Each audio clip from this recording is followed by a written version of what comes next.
A'udzubillahi minasyaitonirrajim. Bismillahirrahmanirrahim. Kulna yan naru kuni bardan wassalaman ala Ibrahim.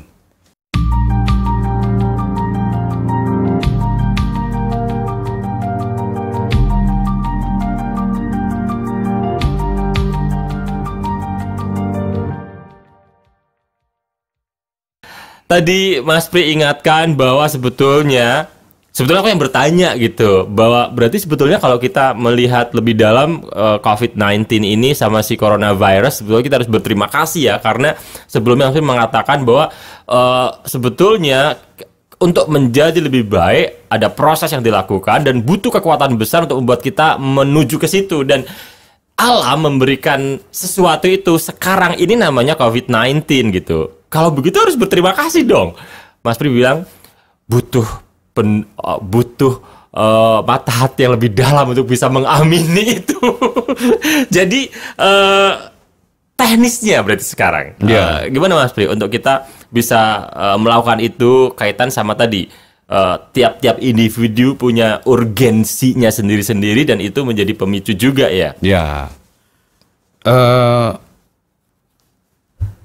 Saya kalau bercerita tentang situasi saya ini adalah situasi yang tidak terbandingkan sebetulnya. Tidak bisa dibandingkan secara kasuistiknya. Tetapi mungkin filosofinya boleh dipakai sebagai sebuah kesepadanan atau benchmark. Hanya setiap individu secara substansinya boleh melakukan apa yang saya lakukan ini. Ya, yakni memungut soal-soal yang sebetulnya masih sangat opsional sifatnya. Jadi kalau memungut ketakutannya gampang, nggak usah diperintah. Malah datang tanpa disuruh. Tanpa disuruh, kita semuanya takut. Memungut kesedihannya gampang. Ada kesedihan psikis, ada kesedihan material, ada kesedihan entertainment. Syuting saya batal semua.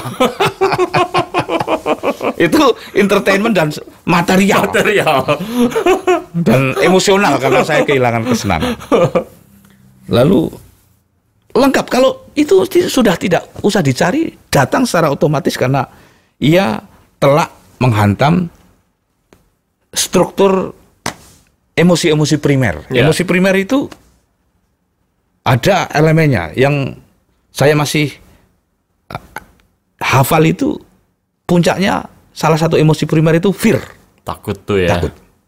Nyinyir di bawah ya. Oh, itu hanya cabang ranting dari rasa takut saja. Gelisah. Iya. Enggak, kalau sekarang mau memungut nyinyir gampang banget tuh. Oh, enggak usah dipungut ya, bercacaran dia di sana. Bercacaran di mata-mata. Iya. Saya memakai hukum akal sehat. Apa situasinya? Itu hanya mengirimkan rasa takut saja di hari-hari ini. Ya, itu pertanyaan yang saya kembangkan ketika ketakutan itu datang secara alamiah kepada kami sekeluarga. Ternyata tidak, Mas Doni. Wabah ini tidak hanya mengirim rasa takut. Dan itu bisa untuk platform dari individu sampai negara loh. Bahwa negara juga bisa memungut apa-apa yang kita pungut secara individu itu. Secara individu tentu butuh agak berdiam sejenak ya. Karena untuk mendelay rasa takut itu butuh technical arrangement. Butuh bisa mengaransir rasa takut itu agar dia lu di sana dulu. Oke, jadi maksudnya untuk bisa mendapatkan hal yang lain itu rasa takut kita sisihkan dulu ya, supaya ini bisa kita lihat hal yang lain itu. Ya, menyisihkannya kan juga tidak gampang. Kita tawar-menawar sajalah dengan rasa takut itu.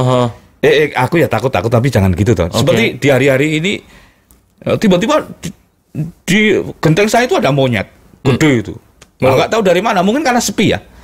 Mungkin monyet di Gua Kreo bisa kemana-mana karena nggak ada pengunjung. Oh, bisa jadi, ya. Sampai ke atap kami yang banyak buah itu. Oh, iya. Ya, karena kemarin ada berita di satu kota di Afrika itu sampai puma turun ke kota loh. Ya, karena kotanya sepi. Lengang. Iya. Senang mereka. Jadi bagi mereka kebun raya itu, kebun binatang besar. Nah, itu takut aku sama monyet itu. Dan melihat aku itu menyeringai dengan taringnya yang panjang. Ini kayak monyet babon itu loh, Mas. Oh iya. Walaupun aku salah paham, ternyata dia menyeringai pada kucing yang di sebelahku. Iya, karena aku membawa pisang dan dia ngerti kalau aku bersahabat. Jangankan kepada virus ini, kepada monyet itu saja yang aku bisa menghalonya dengan galah atau dengan apapun. Padahal dia nggak memusuhi loh. Oke. Tafsirku sendiri pada monyet itu. Bayangan kepada wabah, ya pasti takut sekali. Ya, karena dia udah nggak kelihatan dan udah pasti dia memusuhi kita. Maksudnya dia menimbulkan hal buruk gitu. Oh, negara saja Ya. bisa diblok sama virus yang ukurannya nano ini.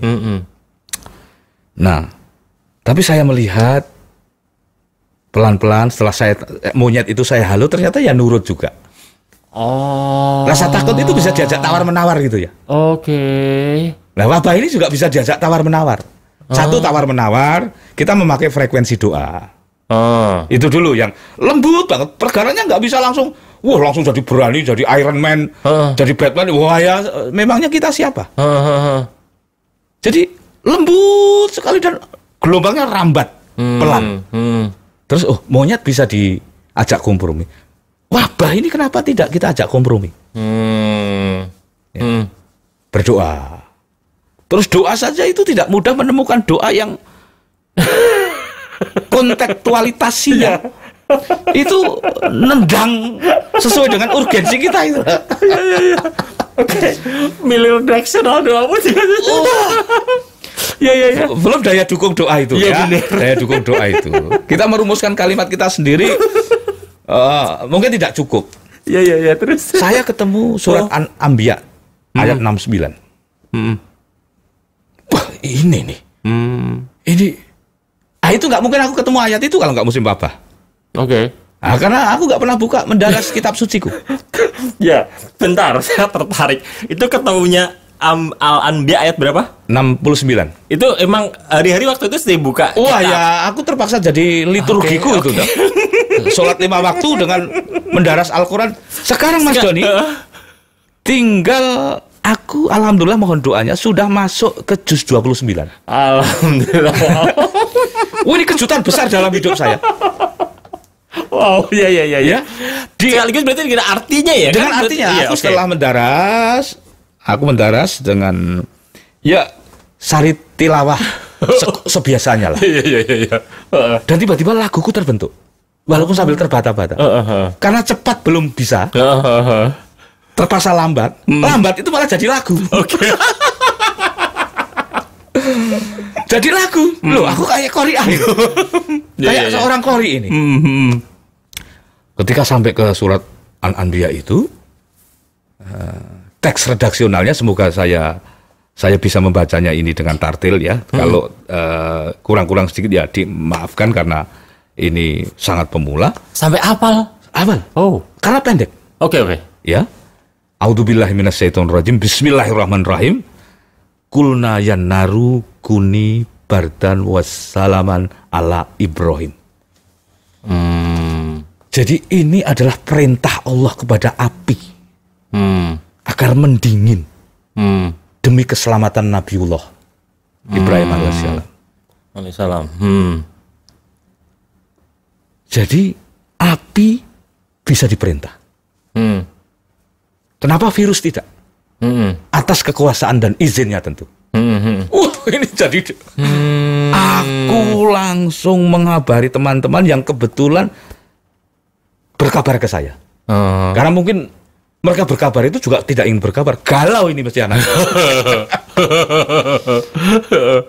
Aku titip ayat ini untuk dibaca bersama-sama agar jadi sebuah kekuatan kejamaahan. Wah, itu keluarga saya ajak membaca. Tiba-tiba kekuatan baru muncul pelan-pelan untuk melakukan tawar-menawar kepada rasa takut itu. Ya. Jadi virus ini ada pemiliknya. Kenapa aku nggak langsung matur kepada sang pemilik itu? Tolong stay away. Oh my God. Indah sekali. Itu pengalaman batin itu indah sekali. Walaupun itu tidak langsung permanen begitu langsung menetap menjadi sebuah kekuatan langsung aman sepanjang masa. Oh enggak, besok berjuang lagi Mas. Iya, benar. Terbata-bata, ambil lagi. Ayat yang akar yang masih lemah ini kita semai terus. Oke. Kita daras ulang. Kita tambahin sistem keyakinan kita atasnya. Oke.